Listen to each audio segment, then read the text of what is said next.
¿A esto qué se ponía? Pues los griegos, esto sería la panoplia, dinoplita griego. De hecho, panoplia es un término que significa todas las armas.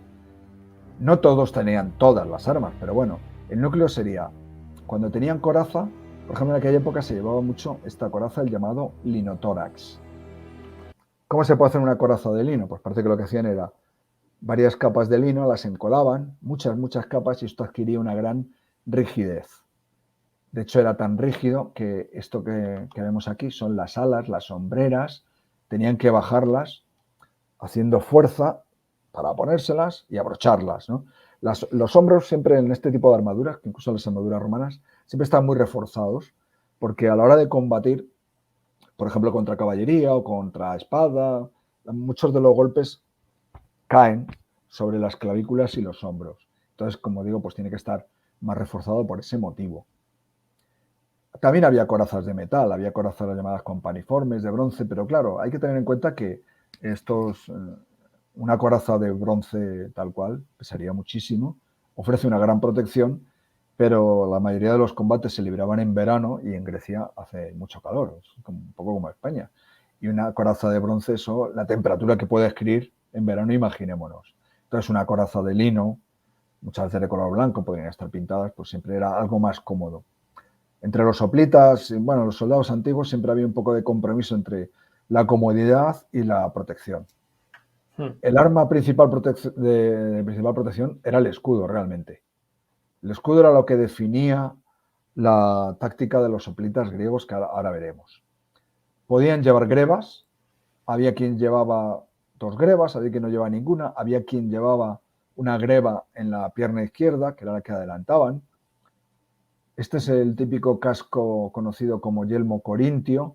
Aquí este soldado lo tiene levantado, porque estará respirando al hombre, porque era muy agobiante, pero en el momento del combate pues había que bajárselo. Para ponerse ese casco pues habría que llevar debajo una especie de capacete, algo de fieltro, algo de ese tipo de cuero, porque si se ponen un casco de metal en la cabeza, el propio casco en el momento que te pegan un golpe te mataría, ¿no?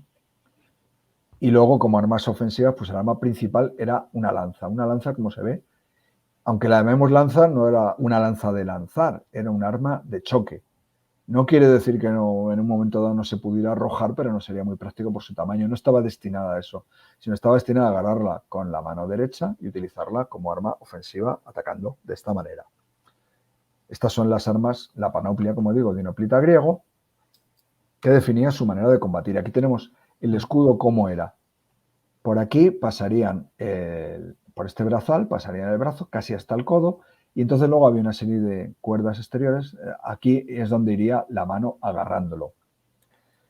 Este escudo no es demasiado, no ofrece demasiado juego, pero bueno, era más o menos cómodo de agarrar.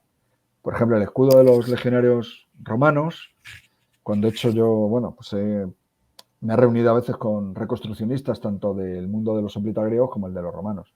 Entonces el escudo de los soldados romanos se agarraba solo con una mano así y permitía muchísimo juego arriba abajo, era un arma casi ofensiva, pero hay que estar preparado, porque acaba uno muy cansado y con la muñeca muy dolorida. En cambio, el escudo griego pues iba apoyado prácticamente en todo el brazo, era más defensivo que otra cosa. Cubría bastante más de lo que puede uno pensar.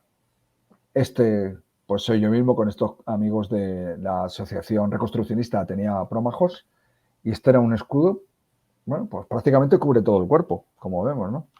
Sí. El muro de hoplitas se formaba gracias a sus escudos. Todos los soldados se ponían unos junto a otros. Aquí veremos una imagen, aquí sería los soldados de esta asociación formando una línea de combate, y prácticamente unos escudos, si nos fijamos, se solapan unos con otros.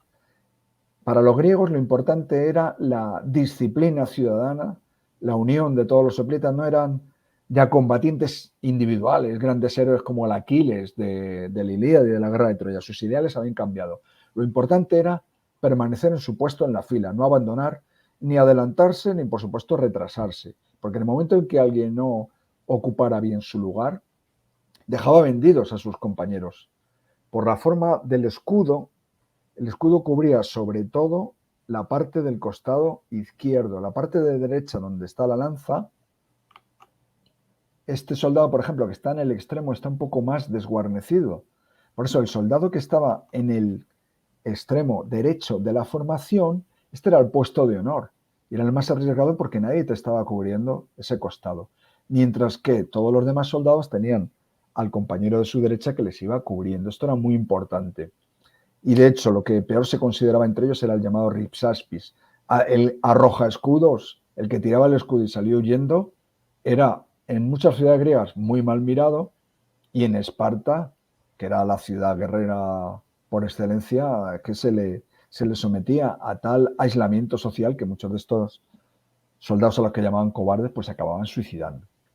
Claro, claro, porque el destierro realmente era la peor condena a la que te podían condenar en este mundo. Pero bueno, la verdad que esta forma de combate, Hoplita, antes hemos comentado que la película de 300 exagera un poco las cosas y transforma la realidad, pero sí que es cierto que en este aspecto sí que intenta explicarlo, ¿no? Y más o menos hay una escena donde explica un poco el sistema de combate. Sí, es una escena muy buena, vamos, dentro de las exageraciones. Sí, claro. A mí la película que cueste, voy a decir que me gusta y que soy bastante pro Zack Snyder, incluso en su último montaje de la Liga de la Justicia. No siempre todas las películas me gustan, pero vamos, a él siempre le gusta mucho, es algo muy estilizado, con mucho toque exagerado y fantástico, la cámara lenta, pero bueno, esta escena en que atacan por primera vez todos los persas y Leónidas dice aguantar, aguantar, y los tíos con los escudos, unos pegados contra otros, aguantan la embestida de los persas, pues es muy llamativa.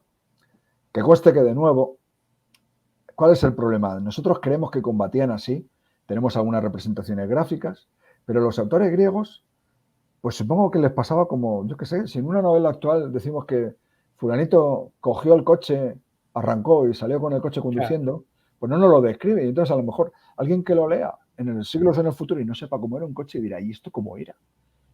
Y lo dan por hecho. Claro, pues aquí decían, y llegó el ocismos. El llamado ocismos es el momento del choque, se supone, de las falanges. Pero no se molestan en contárnoslo. Y sobre esto, bueno, han corrido ríos de tinta. Aquí tenemos una imagen de cómo empezarían a llegar al choque.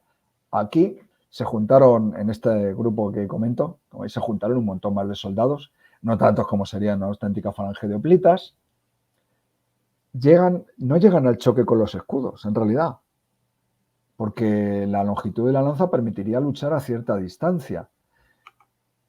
En las novelas en que he descrito escenas de este tipo, pues yo también me he vuelto un poco loco intentando pensar cómo sería el mecanismo. Y yo creo que la idea de estos choques siempre es que te vas acercando, te acercas a la carrera al enemigo con la esperanza de infundirle tanto temor que se dé la vuelta y huya. Y eso ocurría muy a menudo. Por ejemplo, cuando atacaban los espartanos, además los espartanos tenían ya tal prestigio que ni siquiera tenían que correr prácticamente. Iban desfilando todos, manteniendo su fila, al son de la flauta, en silencio, daban un miedo, la gente ya les tenía pánico y muchas veces salía corriendo antes de que llegaran al choque. Claro. En otros casos... Intimidación directamente. Claro, pura intimidación. En otros casos, cuando eran falanges menos profesionales, por ejemplo, los atenienses, tenían su entrenamiento, su adiestramiento, todo eso, pero en general eran gente que bueno, pues tenía otros oficios y otras ocupaciones. Le dedicaba bastante tiempo a, digamos, a la instrucción militar, pero no eran ni de lejos tan profesionales como los espartanos o como serían con el tiempo los legionarios romanos. Entonces, muchas veces lo que hacían arrancaban a correr porque ¿cuál es el impulso del ser humano en estos casos? Ataque o huida. Entonces, o corres para atrás o corres hacia adelante. Es una manera de que la propia adrenalina tuya te lleve a atacar al enemigo, ¿no? Que es lo que ahora, bueno, comentaremos que seguramente ocurrió en Maratón. El choque entre las dos falanges de hoplitas, como vemos en esta imagen, ¿no? Se podría producir durante un rato no muy largo. Toda la gente que ha hecho este tipo de prácticas se da cuenta de que el combate así, la propia tensión nerviosa de saber que te estás jugando la vida contra alguien que te quiere sacar los hígados con la lanza, ya de por sí provoca un cansancio. Yo no sé si le pasará a otra gente que esté escuchando este programa, pero yo, por ejemplo, cuando he tenido en coche, todos hemos tenido algún tipo de sobresalto y yo me he dado cuenta que la reacción que tienes al volante, a lo mejor para reaccionar, la propia adrenalina y la contracción de los músculos te deja dolorido después durante horas. Así que imaginémonos en un combate de este tipo, todo esto bajo el sol. Así que estos combates tenían que ser forzosamente mucho más breves y con momentos de descanso, los ejércitos retrocedían, en fin, etcétera, etcétera, ¿no? Sí, sí, eso yo por ejemplo, cuando he hecho Airsoft, de estar en tensión y ya ves que el elemento en tu cabeza, que al final tu vida no corre peligro, ni tan siquiera está, pero aún no estando, eso de que tu vida corre peligro y que te la estás jugando, el hecho de estar en tensión durante X tiempo, luego al día siguiente dices, pero pues sí, pues si me he echado 2 o 3 carreras para ir a esa posición, he disparado para allí y para acá, pero no entiendo cómo estoy que parece que me han dado una paliza, ¿no? Y precisamente por eso. Claro, y eso le pasaría más, obviamente, pues igual que digo yo, que me ocurrió con lo del coche, me ocurrió a veces Claro. a los soldados como los atenienses, que estaban menos acostumbrados, pues sería más frecuente en ellos. Los espartanos, como digo, no eran profesionales en un sentido.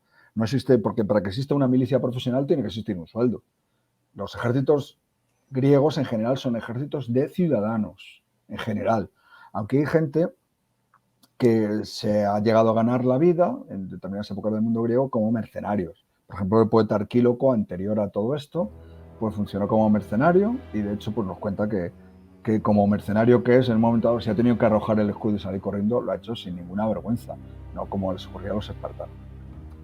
Pues estos son los dos ejércitos que se tenían que enfrentar. Entonces eran dos maneras de concebir la guerra muy diferentes.